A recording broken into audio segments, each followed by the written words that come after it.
El aire todavía olía a lirios, no los suaves que crecen en un jardín, sino esos que meten en jarrones altos y colocan en cada rincón de una funeraria abrumadores empalagosos demasiado formales.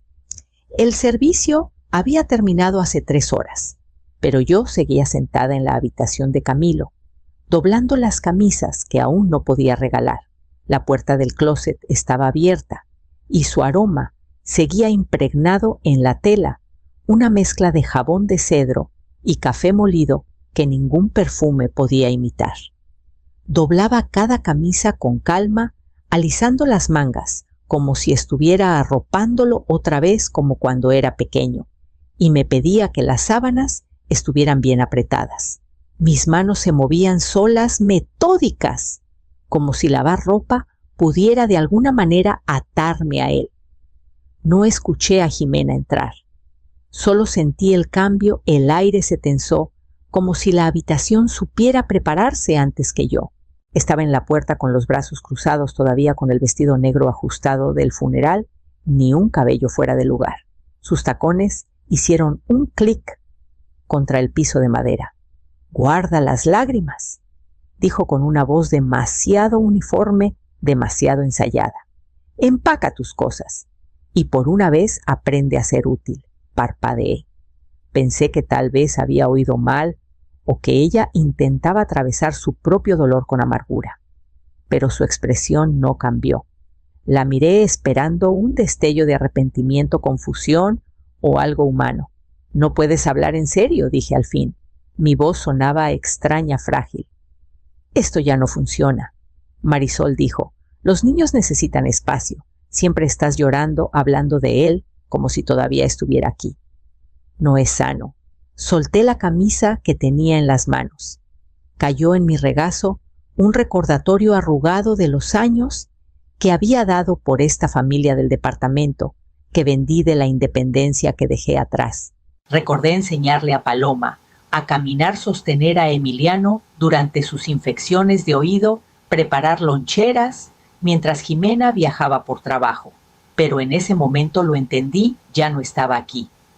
Ella solo tuvo la cortesía de decirlo en voz alta. Y para la mañana tendría que decidir qué parte de mi vida podía llevar conmigo. Pedí una semana. No para siempre, solo 7 días para respirar en la casa donde escuché su voz por última vez. Pero Jimena no titubeó. «Si te quedas, vas a confundir a los niños», dijo como si mi presencia fuera una mancha en un cristal. «Necesitan rutina, estabilidad.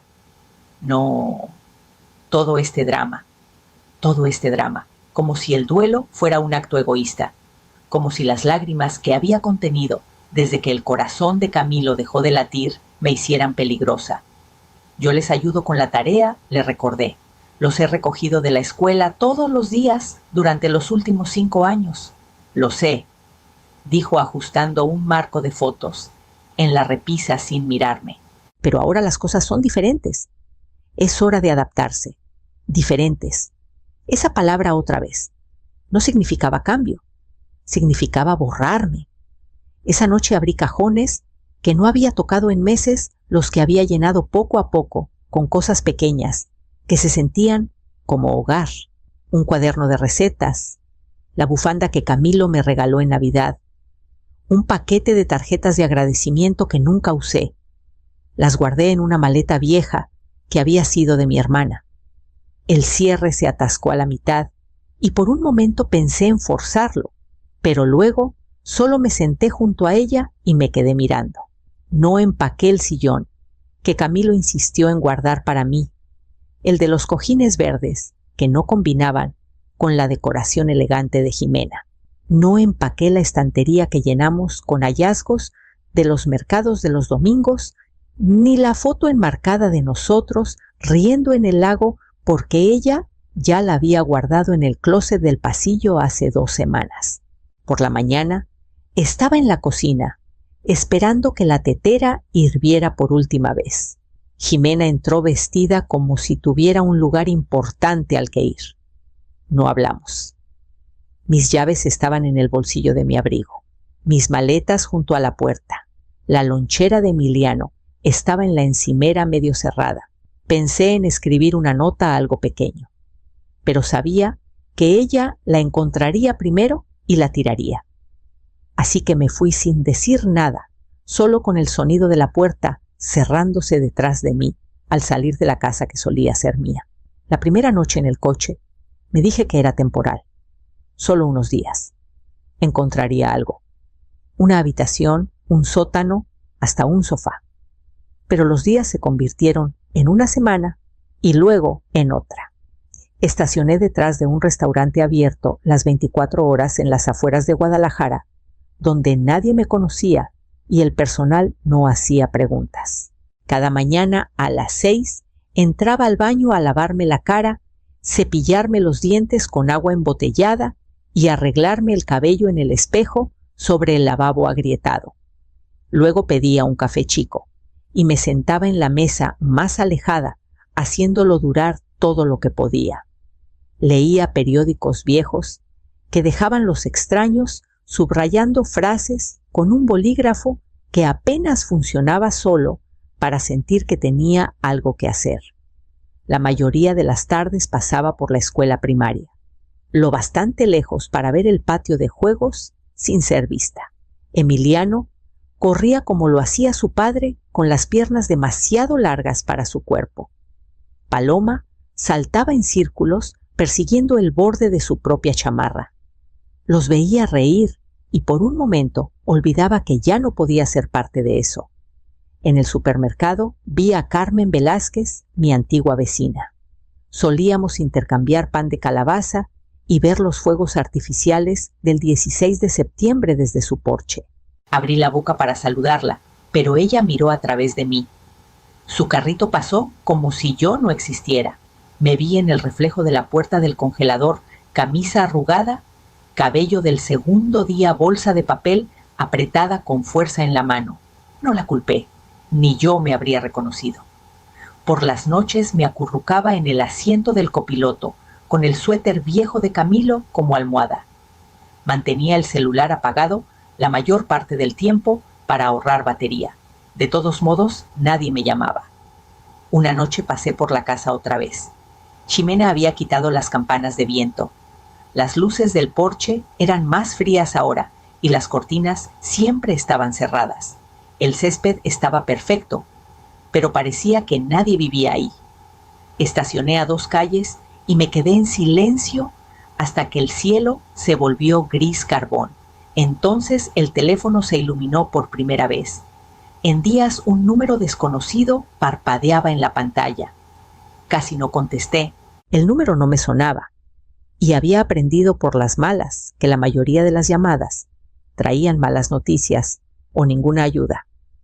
Pero algo en mí se movió antes de que la duda me alcanzara. «Señora Morales», preguntó una voz tranquila. «Soy Arturo Ramírez, abogado de Ramírez y Asociados. Fui el representante legal de su hijo Camilo. He estado intentando contactarla». Mi mano apretó el teléfono. «Sí, aquí estoy. Sé que esto puede sorprenderla, pero hay asuntos relacionados con la herencia de su hijo que requieren su presencia. ¿Podría reunirse conmigo hoy?»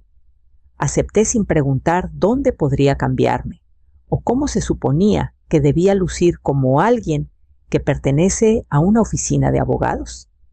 Limpié mis zapatos en el baño del restaurante, me peiné lo mejor que pude y manejé apretando el volante más fuerte de lo necesario. La oficina era silenciosa, vidriosa, demasiado pulida para alguien que había dormido en su coche la noche anterior. El señor Ramírez me saludó con un apretón de manos firme y ojos que no se inmutaron ante mi abrigo gastado o mis mejillas hundidas. «Lamento su pérdida», dijo invitándome a sentarme, «pero me alegra que esté aquí». Su hijo fue muy claro sobre lo que quería que se hiciese y a quién debía informarse. Deslizó una carpeta gruesa sobre el escritorio. Camilo se reunió conmigo 3 meses antes de fallecer. Estaba preocupado por ciertos comportamientos de su esposa y quiso actualizar su testamento en consecuencia. Me pidió que todo se mantuviera confidencial hasta después de su muerte. Lo miré fijamente. ¿Qué tipo de actualización? El señor Ramírez juntó las manos. Dejó un fideicomiso a su nombre. 5 millones de pesos para ser exactos. Protegido, intocable por nadie más. Se liberará tras la confirmación de 2 eventos: su fallecimiento y su expulsión del hogar. Se me cortó la respiración. ¿Él lo sabía? Sí, dijo Ramírez suavemente. Sospechaba más de lo que pudo probar a tiempo, pero se preparó de todos modos. No hablé, no podía. Lo único que pude hacer fue escuchar, mientras él alcanzaba un segundo sobre uno marcado con la letra de Camilo sellado y esperándome. El señor Ramírez abrió un cajón de su escritorio y sacó una pequeña grabadora negra. La sostuvo un momento, luego la colocó suavemente entre nosotros. Su hijo me pidió que le tocara esto si algo le pasaba, dijo. Presionó reproducir. Al principio solo había estática. Luego la voz de Jimena, más afilada de lo que recordaba. Solo quiero que salga de la casa, dijo. Se pasea como si fuera la dueña. Camilo no lo hará él mismo, es demasiado blando. Pero cuando ya no esté, las cosas serán diferentes. Una pausa. Luego otra voz de hombre baja y casual. Dijiste que el seguro se liquida en 30 días, ¿verdad? Jimena rió.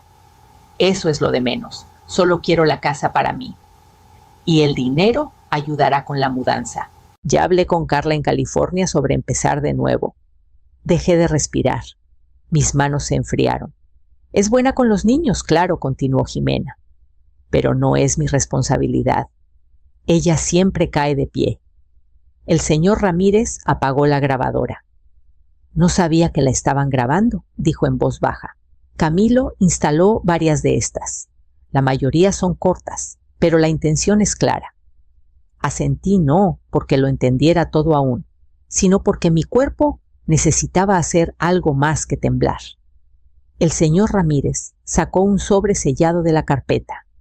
Mi nombre estaba escrito al frente con la letra inclinada y familiar de Camilo. Ya lo leí, dijo. Me dieron instrucciones de leerlo en voz alta, a menos que prefiriera hacerlo usted misma.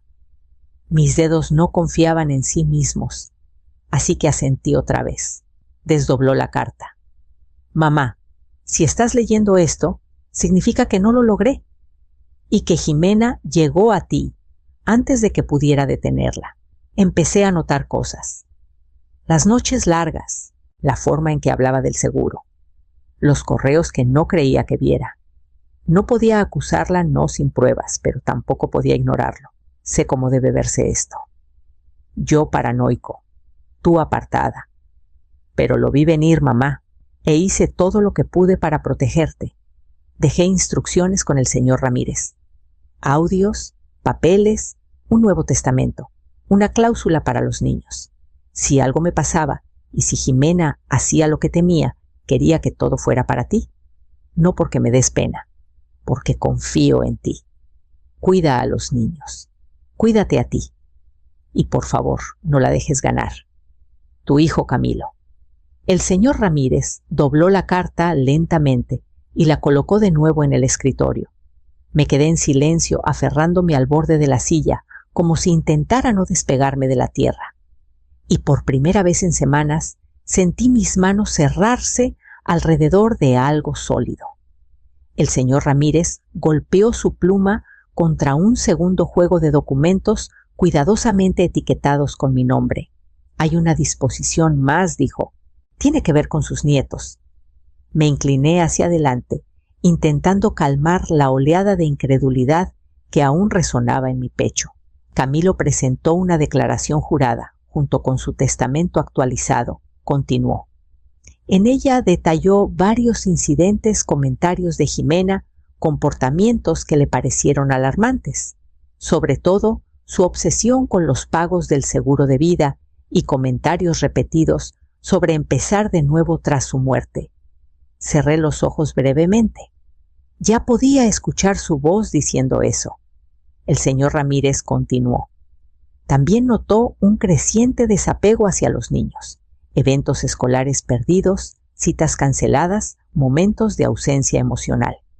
Y le preocupaba que si no se controlaba a los niños, serían criados más por empleados e imagen que por familia. Hizo una pausa. Por eso añadió una cláusula.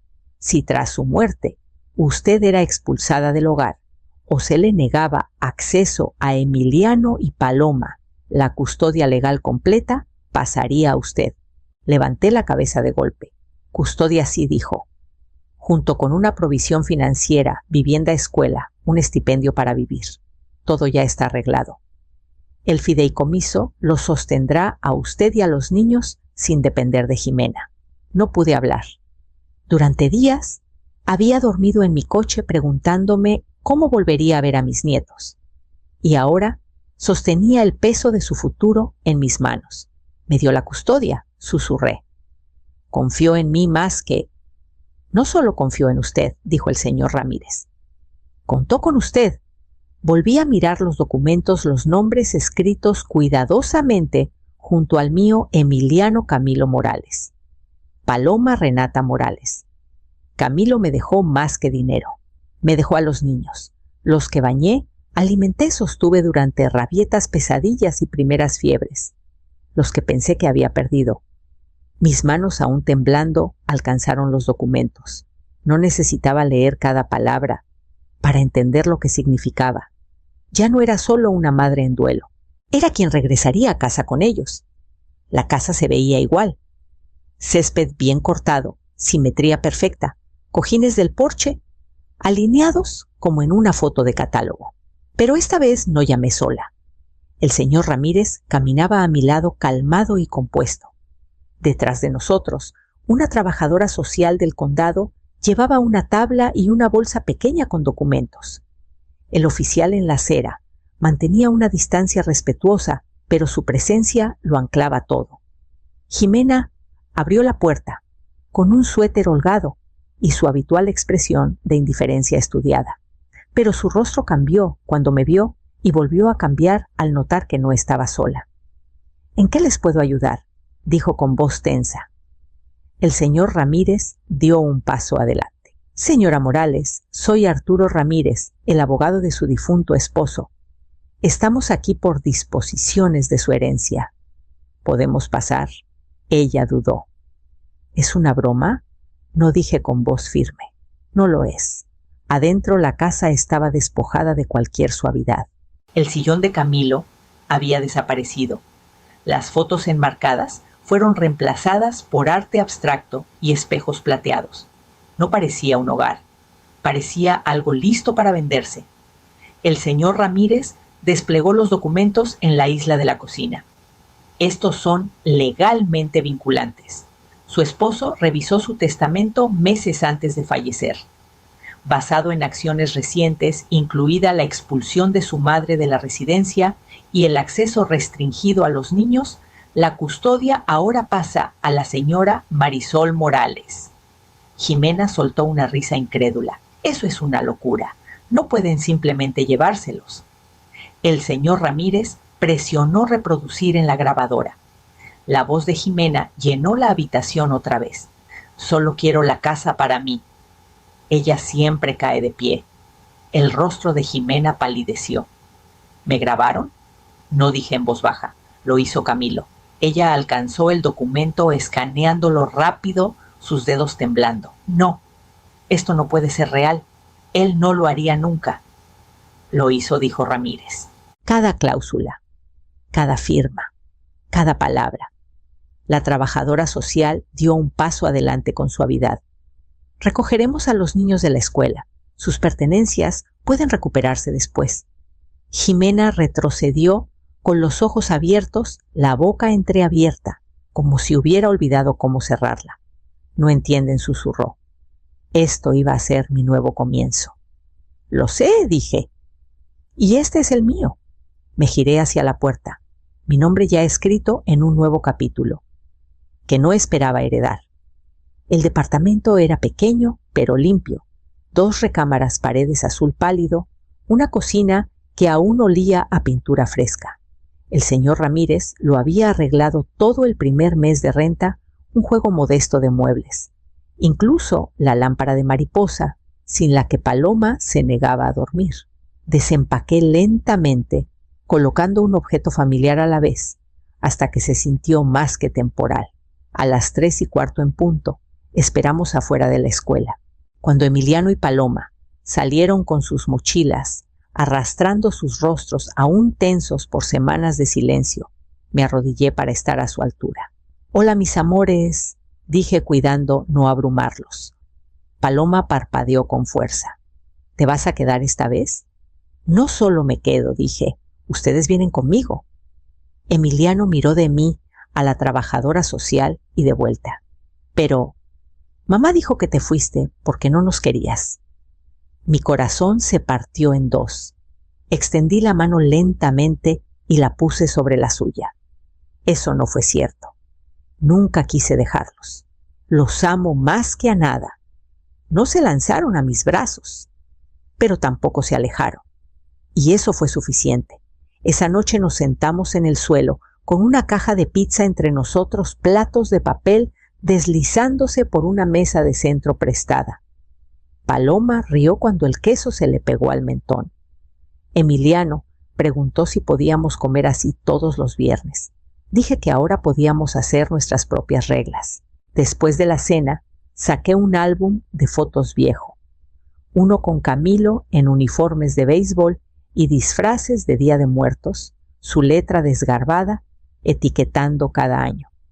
Pasamos las páginas lentamente. «Tu papá una vez llenó sus zapatos con crema de cacahuate», dije sonriendo.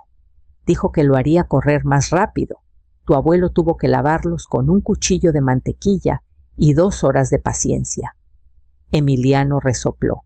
«¡Qué asco!». «Ese era tu papá», sonreí, «y le habría encantado esta noche». Paloma se recargó en mí con los párpados pesados, y por primera vez en semanas, el silencio en la habitación no se sentía como ausencia, se sentía como paz. La carta se había suavizado con el tiempo. Los bordes se curvaban ligeramente y una doblez leve cruzaba el centro donde la había doblado y desdoblado demasiadas veces. La guardaba en el cajón junto a mi cama, debajo del control de la lámpara y un montón de dibujos de Paloma. Algunas noches después de que los niños dormían y el departamento se asentaba en su zumbido tranquilo, la sacaba y la leía otra vez. Nunca fuiste una carga. Fuiste el corazón de esta familia. Si no pude protegerte en vida, al menos déjame hacerlo ahora. Las palabras de Camilo aún caían con peso, pero ya no rompían algo dentro de mí. Ahora lo llenaban. Emiliano estaba de vuelta en el fútbol. Paloma se unió a un club de arte y me pintó un dibujo de nuestro departamento con ventanas torcidas y estrellas amarillas en el tejado. Volvían a reír. Con libertad se interrumpían en la cena, dejaban calcetines bajo el sofá. El tipo de caos que alguna vez di por sentado. Jimena visitaba cada 2 sábados, siempre supervisada, siempre puntual. Ahora traía pequeños regalos, libros rompecabezas, a veces solo su presencia. Sonreía con más cuidado, escuchaba más de lo que hablaba. No estaba segura de si había cambiado, pero los niños ya no tenían miedo de hablar cerca de ella. Eso era suficiente. Una noche Paloma se subió a mi regazo con una cobija y susurró: «Tú te sientes como hogar». Y pensé, sí, eso es lo que Camilo siempre supo. Apagué la lámpara, doblé la carta una vez más y la puse de vuelta donde pertenecía. Luego caminé por el pasillo, donde los sonidos de respiraciones tranquilas resonaban desde 2 habitaciones llenas de color y calor. Y en esa quietud finalmente dormí, sin miedo a ser olvidada.